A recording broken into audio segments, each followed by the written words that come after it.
The member for Petrie. Mr Speaker, my question is also to the Minister for the Environment and Energy.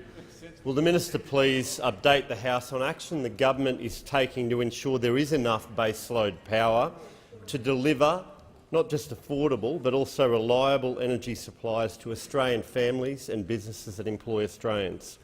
Is the Minister aware of any alternative approaches? The Minister for the Environment and Energy. Well, thank you, Mr Speaker, and I thank the member for Petrie for his question and acknowledge his focus on getting affordable and reliable power, and that's why he supports the actions of the Turnbull government to ensure more gas for domestic users, to rein in the power of the network companies, the poles and the wire companies, and also to ensure that the retailers offer millions of Australians' households a better deal. And we're in possession of the Australian Energy Market Operators report, which indicates a supply shortfall were Liddell to close in 2022, and that's why we've began discussions with the company AGL, Mr Speaker. Now, on this side of the House, we understand the importance of coal to the energy mix.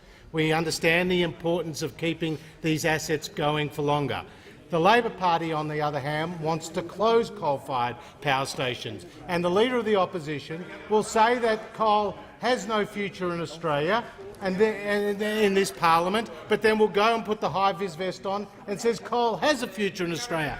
But he's not the only one who will say one thing to blue-collar workers and then say another thing to the Canberra Press Gallery PAC, because the member for Hunter, who has said on the white flag he will not support the workers at Liddell, guess what the member for Hunter says in his own electorate? Guess what the member for Hunter has written in the Newcastle Herald earlier this year, Mr Speaker? Listen carefully. This is what the member for Hunter says, and I quote, "The coal industry remains strong and it can continue to count on my energetic support, Mr Speaker. So too can those who keep our coal-fired electricity generators humming, Mr Speaker. Our lights on, our fridges cold, and our manufacturing plants and other businesses running." So the member for Hunter, which one is it? Is it your energetic support to keep coal-fired power plants humming, or is it supporting your Leader of the Opposition and motions in the Senate to close down our coal-fired power stations? You can't have it both ways. You're being dishonest with the Australian people.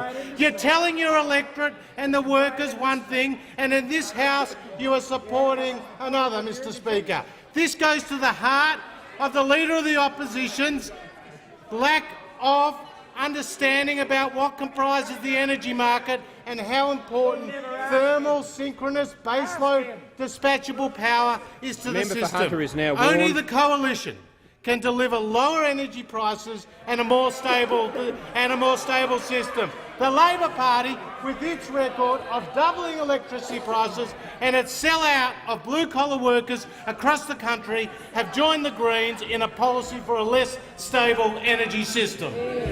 The Leader of the